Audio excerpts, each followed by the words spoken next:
రాష్ట్రంలో ఒక మహా అపచారానికి గత ప్రభుత్వం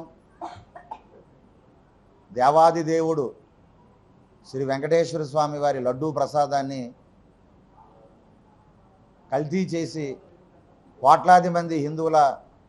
ఆరాధ్య దైవమైన వెంకటేశ్వర స్వామికే మహా అపచారాన్ని చేయడం, అందరూ బాధపడుతూ ఉంటే తప్పయింది, క్షమించండి, ఈ తప్పుని సరిదిద్దుకుంటామనేటటువంటి ఆలోచన ఆ దేవాది దేవుడు గత ప్రభుత్వ పెద్దలకి ఆలోచన కలుగుతుందని ఆశించాం. కానీ ఇంకా వారు తప్పు మీద తప్పు చేసి కరుణాకర్ రెడ్డి గారు మాజీ టీటీడీ చైర్మన్ వారు మాట్లాడుతూ కింద స్థాయి అధికారులు తప్పు చేశారు, ఉద్యోగులు మాకేంటి సంబంధం అని వారి ఆ విధంగా మాట్లాడడం. అలాగే వైవి సుబ్బారెడ్డి గారు కూడా ఆ సిట్ రిపోర్ట్ని చదివి అందులో కెమికల్స్ అన్నీ కలిసిపోయాయి, ఇది వాస్తవమని వారు కూడా అంగీకరిస్తూ చివరికి వచ్చేసరికి మాకు సంబంధం లేదు అనేటటువంటి మాటలు మాట్లాడడం అనేది ఈ హిందూ సమాజం జీర్ణించుకోలేనటువంటి అంశం ఇది. కాబట్టి యావత్ హిందూ సమాజం నమ్ముతూ ఉన్నది పూర్తిగా లడ్డూ కల్తీని చేసి 20 కోట్ల లడ్డూ ప్రసాదాలని అపవిత్రం చేయడమే కాకుండా కెమికల్ పదార్థాలు కలిపి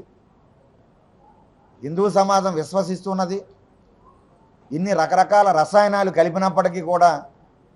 ఆ లడ్డూ ప్రసాదం స్వీకరించిన కోట్లాది మంది స్వామి భక్తులకి చంటి పిల్లల నుండి పెద్దవాళ్ళ వరకు కూడా ఎవరికీ కూడా ఏ ప్రమాదం కానీ కెమికల్స్ వలన ఆ ప్రభావం వలన ఏదీ జరగలేదంటే అది సాక్షాత్తు ఆ ఏడుకొండల వెంకటేశ్వర స్వామి వారి దివ్యమైన ఆశీస్సులే ప్రసాదం స్వీకరించిన భక్తులందరూ కూడా ఆరోగ్యంగా ఉండడానికి, ఎటువంటి ఉపద్రవాలు కానీ జరగకుండా ఉండడానికి స్వామివారే ఆ ఆశీస్సులేని అందరూ ఒక ప్రగాఢంగా నమ్ముతూ ఉన్నాం. మరి ఇటువంటి తరుణంలో ఏదైతే ఈ కల్తీకి పాల్పడినటువంటి గత ప్రభుత్వం దీనిపైన యావత్ హిందూ సమాజం అంతా కూడా ఒకరోజు ప్రాయశ్చిత్తం చేసుకోవాలి. ఒక భగవంతుడికి ఒక కొబ్బరికాయ మనం కొడితేనే అది పోతేనే మనం చాలా బాధపడతాం, అది కుళ్ళిపోయినా పాడైపోయినా చాలా మనసు బాధపడుతుంది. అటువంటిది దేవాది దేవుడికి కొన్ని కోట్ల లడ్డూలు ప్రసాదంగా నైవేద్యం పెట్టి ఆయనకి ఎంత బాధ పెట్టారో ఆ దోషం స్వామివారికి అపవిత్రమైనటువంటి కెమికల్స్తో కలిపిన లడ్డూలు ప్రసాదంగా నివేదించడం, అవి భక్తులకి పంచి మరొక మహా అపచారానికి పాల్పడడం అనేది ఇది క్షమించరనేటువంటి అది మహా అపచారం. కాబట్టి ఆ అపచారం నుండి దేవాది దేవుడికి శాంతి కలగాలి. ఆయన ఈ రాష్ట్రాన్ని, రాష్ట్ర ప్రజలని, భక్తుల్ని కోపగించకూడదు. ఎవరో దుర్మార్గులు కొద్దిమంది వ్యక్తులు చేసిన మహా పాపాన్ని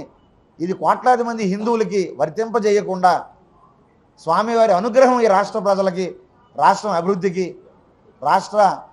అన్ని రంగాలుగా ముందుకు వెళ్ళడానికి స్వామి దివ్యమైన ఆశీస్సులు ఎంతో అవసరం. కాబట్టి స్వామిని శాంతింపజేస్తూ ఆ పరిష్కార మార్గంగా సాధు సంతులు, మాతాజీలందరం కూడా తిరుపతిలో ఒక సదస్సు పెట్టి ఉభయ రాష్ట్రాల్లో ఉండేటటువంటి స్వామీజీలతో పాటుగా ఇతర రాష్ట్రాల్లో ఉండేటటువంటి సాధు సంతుల్ని కూడా పిలిచి ఒక సదస్సు పెట్టి తిరుమలలో ఆ తిరుపతిలో ఆ సభను పెట్టి సదస్సులో ఆ డేట్ అంతా కూడా ఏ రోజు ప్రాయశ్చిత్తం చేసుకోవాలి, ఏ సమయంలో హిందువులు ఎక్కడున్నా, ముఖ్యంగా తెలుగు వాళ్ళు ఏ ప్రాంతంలో ఉన్నా, ఏ దేశంలో ఉన్నా అందరూ ఒకే సమయంలో ఆ ప్రాయశ్చిత్త ముడుపు ఏ విధముగా కట్టాలి, ఏ విధముగా గోవిందనామస్మరణ చేసి ఈ దోషం నుండి స్వామికి శాంతింపజేయాలి అనే అంశాన్ని తిరుపతిలో సదస్సులో ఆ సమయాన్ని సాధు సంతులు అందరం కూడా ప్రకటించడం జరుగుతుంది.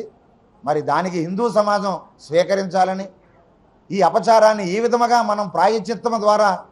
స్వామిని శాంతింపజేసి మళ్ళీ పూర్వ వైభవాన్ని శ్రీ వెంకటేశ్వర స్వామి వారి నిత్య కైంకర్యాల్లో కానివ్వండి,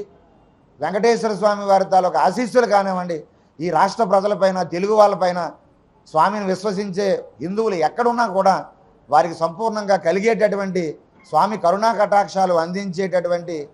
ఆశీస్సులు కలగాలని ప్రార్థిస్తూ తిరుపతిలో ఆ సమయాన్ని ప్రాయశ్చిత్త ముడుపు సమయాన్ని ఆ ప్రాయశ్చిత్త సమయంలో చేసే ఆ ప్రాయశ్చిత్త మంత్రాలని అవన్నీ కూడా ప్రకటించడం జరుగుతుందని త్వరలోనే ఈ సందర్భంగా తెలియజేసుకుంటూ ధార్మిక సంఘాలు హిందూ బంధువులు అలాగే